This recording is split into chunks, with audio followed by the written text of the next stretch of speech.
오늘은 에베소서 강의 9번째 시간으로 5장 1절부터 14절을 중심으로 해서 빛의 자녀들처럼 행하라 하는 말씀의 제목으로 함께 은혜를 나누고자 합니다. 우리가 지금 계속해서 에베소서를 살펴보고 있는데요. 몇 번 말씀드렸다시피 에베소서의 전반부인 3장까지는 이론적인, 교리적인 내용들을 이론적으로 설명하는 내용입니다. 바울은 에베소서의 전반부인 3장까지 해서 교회가 하나님의 새 창조로 탄생되었음을 밝혔습니다. 그리고 실천 부분을 담고 있는 후반부 4장 이후에서는 하나님께서 성도들에게 주신 구원에 합당하게 사는 생활의 중요성을 강조합니다. 새로운 존재로서의 교회에 속한 성도들은 옛사람의 품성을 벗어버리고 새사람의 품성을 갈아입은 새로운 존재다운 모습으로 살아야 한다고 힘주어 말합니다. 그리스도인은 그리스도인이라는 이름에 걸맞게 새로운 윤리적 삶을 살아야 한다는 말입니다. 그리고 이어지는 오늘 우리가 읽은 본문에서는 성도들이 하나님의 자녀로서 하나님을 본받는 삶을 살아야 하고 하나님의 백성답게 살아야 함을 교훈하면서 교회가 가진 높은 윤리관을 구체적으로 제시합니다. 사실 우리가 신앙생활을 하면서 하나님께서 우리에게 요구하시는 삶을 실제로 다 순종해서 살고 있지 못할 때 하나님의 말씀이 매우 우리에게 부담스럽게 여겨집니다. 그렇더라도 우리는 하나님의 말씀을 들으면서 우리 자신의 모습을 돌아보고 변화되어야 할 것입니다. 우리가 지난주에 살펴본 대로 바울은 4장 24절에서 의와 진리의 거룩함으로 지으심을 받은 새 사람을 입으라고 하면서 25절부터 29절까지에서는 거짓, 분냄, 도둑질, 더러운 말 등과 같은 옛 성품을 벗어버리라고 말했습니다.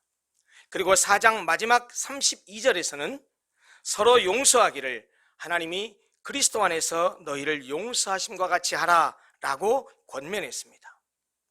하나님이 그리스도 안에서 우리를 용서하신 것처럼 우리도 서로 용서하라는 말은 하나님을 본받으라는 말입니다. 그런데 오늘 우리가 읽은 본문 5장 1절은 우리에게 하나님을 본받으라고 구체적으로 말씀합니다. 5장 1절입니다. 그러므로 사랑을 받는 자녀같이 너희는 하나님을 본받는 자가 되고. 여기 1절에서 우리 그리스도인들을 사랑을 받는 자녀라고 했습니다. 누가 우리를 자녀로서 사랑하십니까? 하나님입니다. 그러므로 사랑을 받은 자녀인 우리에게 하나님을 본받는 자가 되라는 것은 하나님의 사랑을 본받으라는 말이 됩니다. 자식을 키우는 모든 부모가 다 경험한 바이겠지만 자기의 자녀들, 자기 아들, 딸들이 뭔가 못마땅한 게 있거나 아들, 딸이 잘못을 하면 가끔 이런 푸념이나 넋두리를 합니다. 쟤는 도대체 누굴 닮았는지 모르겠어. 누굴 닮아서 저 모양이지? 여러분, 누구를 닮아서 그러겠습니까? 그렇게 말하고 있는 바로 그 엄마 아빠를 닮은 것이지요. 그것은 사실 누워서 침 뱉기와 같습니다. 자식은 부모를 본받게 되어 있습니다. 왜냐하면 부모로부터 사랑을 받으며 부모와 함께 살기 때문입니다. 하나님의 아들, 딸인 우리 그리스도인도 마찬가지입니다. 그리스도인은 주님과 함께 동행하며 하나님의 사랑을 받고 살다 보면 자연스럽게 하나님을 본받고 하나님을 닮게 되어 있습니다. 우리가 전에는 하나님과 원수된 자요, 하나님과 상관없는 자들이었지만 예수를 믿음으로 새롭게 맺어진 하나님과의 관계는 그리스도인들이 하나님을 본받는 것을 필요로 합니다. 바울은 2절에서 그리스도인들이 하나님을 본받는 것은 그리스도의 희생적 사랑 안에서 그리스도를 본받는 것과 같으며 그것은 하나님이 그리스도 안에서 행하신 구원의 행동에 기초되어 있다는 사실을 이렇게 말씀하십니다. 2절입니다. 그리스도께서 너희를 사랑하신 것 같이 너희도 사랑 가운데서 행하라. 그리스도는 우리를 위하여 자신을 버리사 향기로운 제물과 희생 제물로 하나님께 드리셨느니라. 그렇습니다. 예수 그리스도는 우리를 사랑하셨고 예수 그리스도는 우리를 위하여 자신을 버리셨습니다. 자신의 몸을 향기로운 제물과 생축으로 드리셨습니다. 자신의 육체를 죄인을 위한 희생 제물로 삼아서 하나님께 드리셨다는 말입니다. 그것이 십자가의 사건입니다. 그리스도의 사랑은 말로만 하는 사랑이 아니라 자신을 내어주는 희생적인 사랑입니다. 그러므로 우리 그리스도인은 자기를 버리신 그 주님의 사랑을 본받아서 그런 사랑 가운데서 행해야 한다고 성경이 말합니다. 다시 말해서 그리스도께서 죄인들을 위해서 자신의 생명을 희생하여 죽기까지 한 그 사랑을 본받아서 우리 그리스도인들도 다른 사람들을 위해서 희생하는 것이 그리스도인답게 사는 것이요 또 마땅한 바라고 말씀하십니다. 그리스도께서 우리 죄인들을 위해 자신을 희생제물로 드린 것은 우리를 향한 주님의 섬김과 사랑의 극치였습니다. 따라서 이런 주님의 사랑을 받은 우리 그리스도인이 다른 사람을 섬기고 다른 사람을 사랑하는 것은 마땅한 일이라는 말입니다. 그런 주님의 사랑을 깊이 알면 알수록, 그런 주님의 사랑을 깊이 깨달으면 깨달을수록 그런 주님의 사랑과 섬김을 자기의 삶 속에서 실천하게 되어 있습니다. 따라서 참된 그리스도인은 섬김과 사랑이 몸에 밴 삶을 삽니다. 그래서 가정에서도 직장에서도 교회에서도 희생과 섬김과 사랑 가운데서 행한다는 말입니다. 그러나 자기가 믿는 사람이라고 하면서도 희생할 줄도 섬길 줄도 사랑할 줄도 모르는 사람은 분명히 예수 그리스도의 희생과 사랑과 섬김이 무엇인지를 아직 모르는 사람이 분명합니다. 자신은 믿는 사람이라고 할지 모르지만 그 사람은 믿는 사람이라고 말하기 어려운 사람입니다. 아무리 교회를 오래 다녔다 할지라도, 아무리 몇 대째 예수를 믿는 집안에서 태어나서 지금도 예수를 믿고 있다 할지라도, 그가 교회에서 받은 직분이 집사, 권사, 장로, 목사라 할지라도 희생할 줄도 모르고 섬길 줄도 모르고 사랑할 줄도 모르는 사람은 결코 참된 그리스도인이라고 말할 수 없습니다.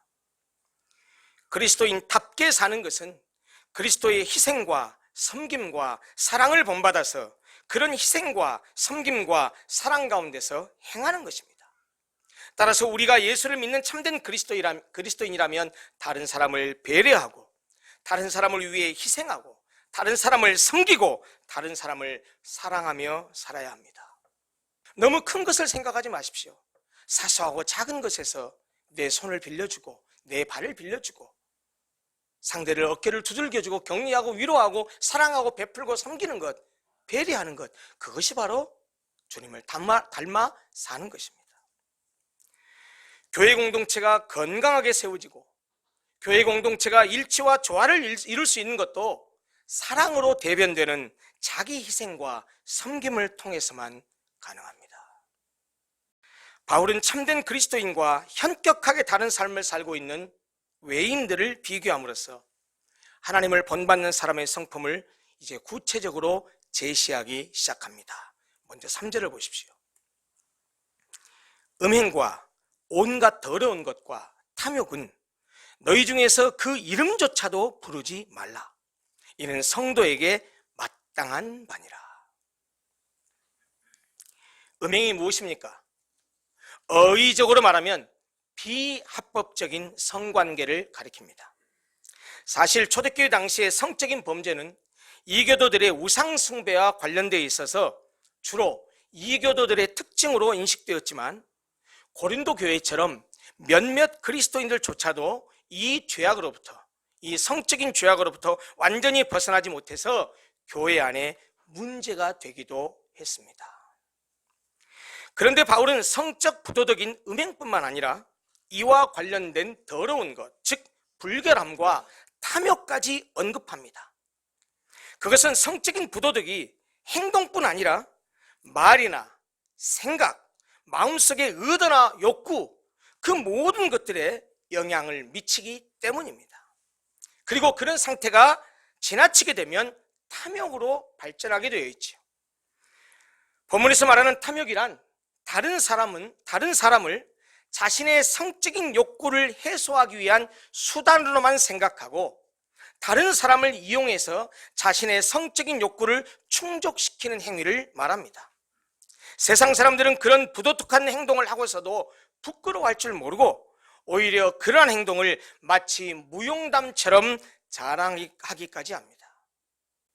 인간은 인간을 목적으로 대우해야 됩니다. 성매매가 윤리적으로, 도덕적으로 옳지 못하고 그것이 비윤리적인 이유는 상대를 내 성적 욕구를 해소하는 수단으로 생각하는 이유 때문입니다. 바울은 우리 그리스도인들에게 음행과 불결함과 탐욕과 같은 성적인 부도덕에 대해서는 그 이름조차도 부르지 말라고, 다시 말하면 언급조차 하지 말라고 말씀합니다. 그것이 성도에게 마땅한 바라고 힘주어 말하면서 이것들이 그리스도인의 삶의 방식에 결코 어울리는 것이 아니라는 사실을 강조합니다. 왜냐하면 성도는 하나님께서 자기의 소유로 택하신 구별된 거룩한 백성이기 때문입니다. 성도라는 말, 한자 말이 거룩할 성자에 무리 도자라는 말이죠. 하나님께서 따로 부르셔서 구별시킨 거룩한 무리라는 뜻입니다. 따라서 성도라고 불리는 사람이 음란한 유욕과 성적인 탐욕에 젖어 사는 세상 사람들과 구별되지 않는다면, 믿는다고 하는 사람이 그런 행동을 한다면 그를 하나님으로부터 부르심을 받은 거룩한 백성이라고 말하기 어렵습니다.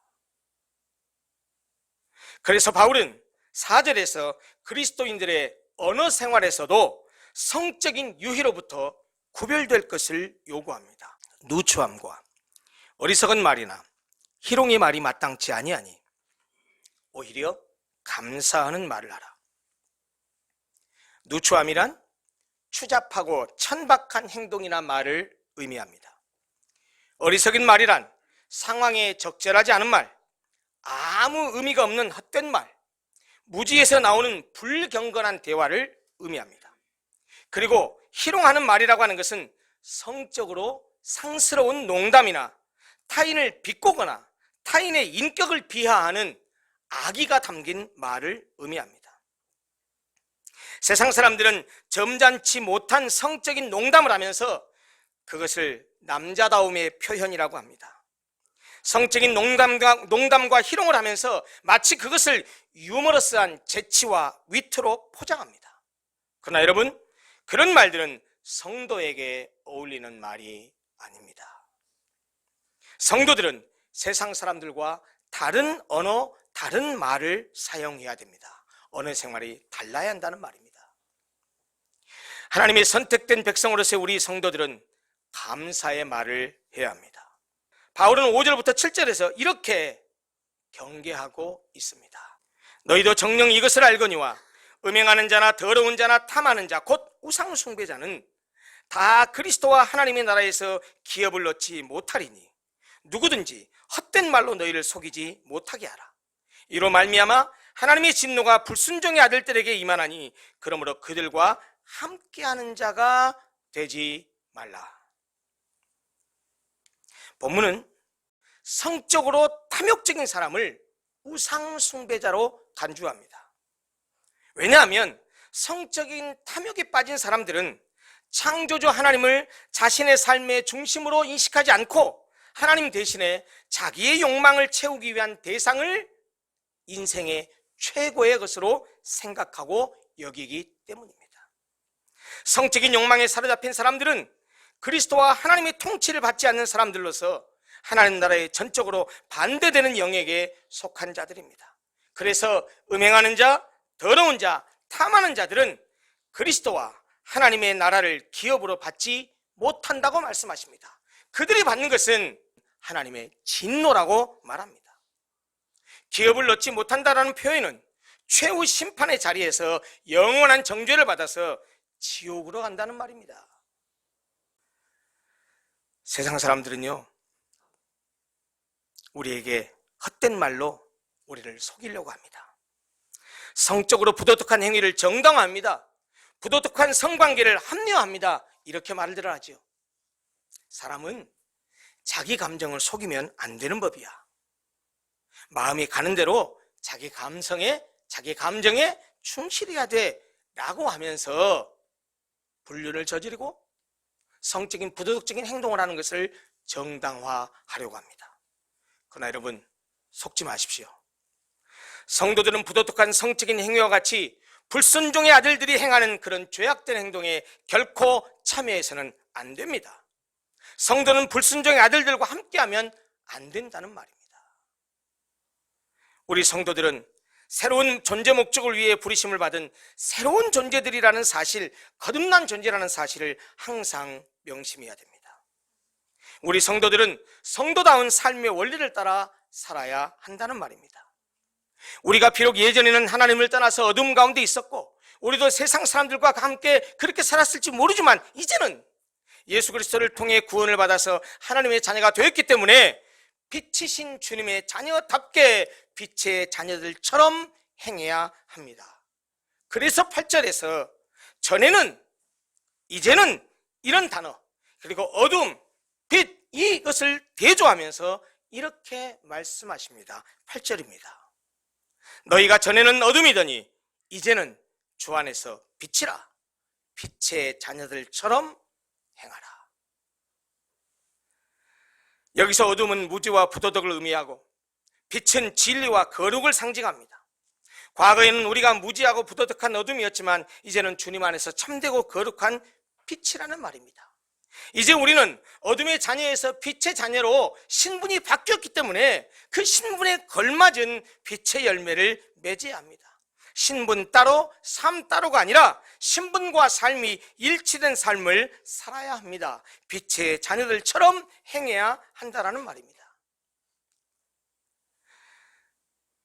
무엇의 자녀, 누구누구의 자녀라는 이 표현은요, 어떤 특성을 부여받은 사람들을 나타내는 히브리적 관용구입니다. 하나님의 자녀들인 그리스도인들을 빛의 자녀라고 말하는 것은 하나님을 믿는 하나님의 백성들이 빛이신 하나님의 특성을 부여받았기 때문에 빛의 자녀라고 말하는 것입니다. 따라서 빛은 자연스럽고도 당연하게 어둠과는 전혀 다른 열매를 맺게 됩니다. 그래서 바울은 9절에서 그 빛의 열매를 착함과 의로움과 진실함이라고 말합니다. 바로 이 덕목들은 그리스도인의 삶을 대표하는 상징과도 같습니다. 여러분, 착하게 살면 구원받는 것은 아닙니다. 의롭게 살면 구원받는 것은 아닙니다. 진실하게 살면 구원받는 것이 아닙니다. 그러나 구원받은 하나님의 백성은 착하게 사는 것이 마땅합니다. 구원받은 하나님의 백성은 의롭게 사는 것이 당연합니다. 구원받은 하나님의 백성은 진실하게 사는 것이 마땅한 말하는 것입니다. 그래서 바울은 10절에서 빛의 자녀들이라면 빛의 열매를 맺음으로써 하나님을 기쁘시게 하는지 한번 판단하라고 요구합니다. 10절입니다. 주를 기쁘시게 할 것이 무엇인가 시험하여 보라. 여기서 이 시험하다라는 말은 어떤 상황에서 윤리적으로 옳은 행동의 과정을 찾아낸다는 뜻입니다. 바로 그런 시험을 통해서 하나님을 기쁘시게 하는 것이 빛의 자녀로서 살아가는 성도들의 삶의 목적이요 삶의 동기입니다. 빛의 자녀로 사는 것은 빛의 열매를 맺는 것뿐만 아니라 빛과 어둠이 양립할 수 없는 것처럼 열매 없는 어둠의 일, 즉 공허하고 방향도 없으며 무익한 음행과 온갖 더러운 것과 탐욕을 거부하게 되어 있습니다. 한 걸음 더 나아가서 바울은 11절과 12절에서 이런 악한 일에 대해 적극적으로 대처하라고 권면합니다. 11절, 12절 보십시오. 너희는 열매 없는 어둠의 일에 참여하지 말고 도리어 책망하라. 그들이 은밀히 행하는 것들은 말하기도 부끄러운 것들이라. 빛의 자녀인 그리스도인들은 세상 사람들의 어둠의 일에 참여하지 말아야 되는 것은 물론이고 그들의 어둠의 일을 책망하라고 말합니다. 그들이 잘못 살고 있다고 드러내야 한다는 겁니다. 그들이 은밀히 행하는 것들은 말하기도 부끄러운 것들이기 때문에 야, 너 그렇게 살면 안 돼, 그건 나쁜 거야, 그건 죄야, 악한 거야 라고 책망하라는 것입니다.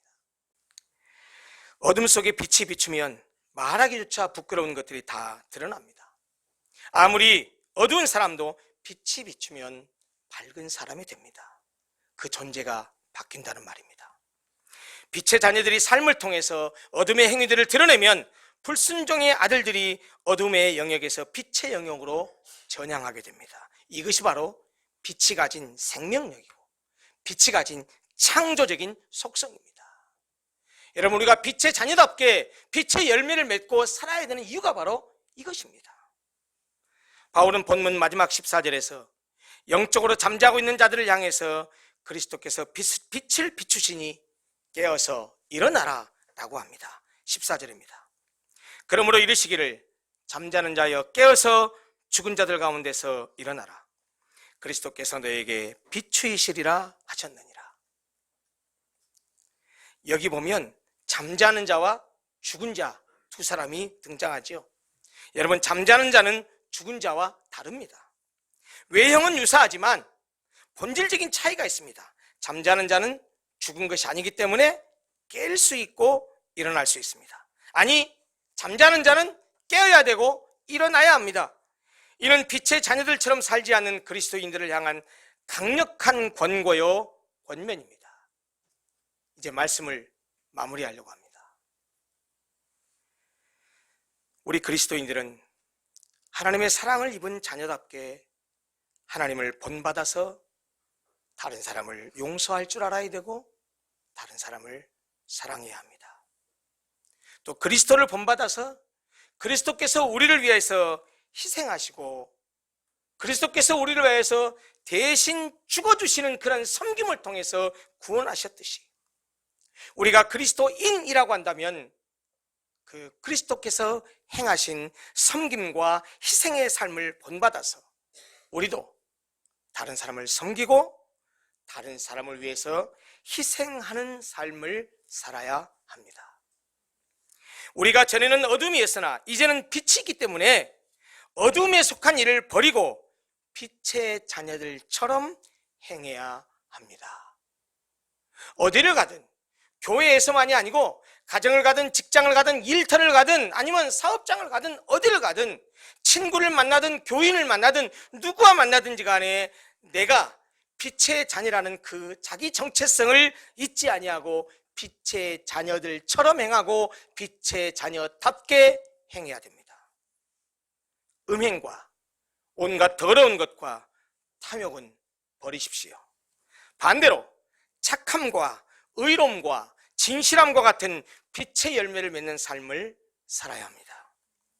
빛의 자녀들처럼 살아서 빛의 열매를 맺음으로써 세상의 어둠의 일을 밝히 드러내고 그렇게 함으로써 우리 주님을 기쁘시게 하는 삶을 살아야 합니다. 하나님께서 우리에게 어떻게 살아라라는 말씀을 들으면 내가 그대로 살고 있으면 괜찮은데 그 말씀을 들을 때마다 찔림이 있고 나는 그렇게 못 사는데 나는 그렇게 살고 있지 않은데 그럴 때 굉장히 그 말씀이 부담스럽게 다가옵니다. 어쩌면 지금 여러분들 몇 주째 계속 굉장히 제 설교가 부담스러울 수 있습니다. 제가 여러분들을 부담스럽게 하는 게 아니고 말씀이 여러분들을 지금 부담스럽게 하는 거예요. 1장부터 지금 우리가 쭉 주의를 하면서 말씀을 보고 있는데 보십시오. 3절까지 이론적인 얘기를 하다가 4장부터는 계속해서 지금 실천적이고 삶의 부분들을 얘기합니다. 제 말이 아닙니다. 제 이야기가 아닙니다. 제 주장이 아닙니다. 성경이 그렇게 말하는 것이고 하나님이 그렇게 말하는 것입니다. 저도 이 말씀을 따라야 되고 여러분도 이 말씀을 따라야 됩니다. 우리가 그렇게 살고 있지 못한다고 할지라도 지금 내가 하나님께서 우리에게 명령하시는 이 참된 빛의 열매 삶의 원리를 적용해서 살고 있지 못하다고 한다면 하나님 나에게 은혜를 주십시오. 이거 버리게 해주십시오. 끊게 해주십시오. 여기서 벗어나게 해주십시오. 그리고 내가 그리스도인인데 하나님을 믿는 성도 거룩한 무리인데 나도 거룩한 삶을 살게 해주십시오 라고 하나님께 은혜를 구했으면 좋겠습니다. 혹시 마지막 14절의 권면처럼 혹시 자신이 영적으로 잠을 자고 있는 상태라고 깨달아지면 그렇게 생각되시면 빛이신 그리스도 앞으로 나아가십시오. 말씀 앞에 나아가시고 기도로 주님께 은혜를 구하십시오. 그러면 사람이 아니고 하나님께서 그의 능력으로, 성령으로 우리를 찾아오셔서 우리를 새롭게 하시고 우리를 변화시켜 주시고 우리를 하나님의 백성으로 살 수 있도록 능력을 주실 것입니다. 사랑하는 성도 여러분, 우리는 빛의 자녀입니다. 그러므로 빛의 자녀들처럼 행해야 됩니다. 빛의 자녀답게 살아야 합니다. 사랑하는 성도 여러분, 사랑하며 삽시다. 그리고 그리스도인답게, 빛의 자녀답게 다른 사람을 배려하고 섬기며 살아가서 내 그 행동을 통해서 내 안에 있는 그리스도가, 내 안에 있는 하나님께서 영광을 받게 하는 그런 삶을 사시는 사랑하는 모든 성도들이 됐으면 좋겠습니다. 기도하겠습니다.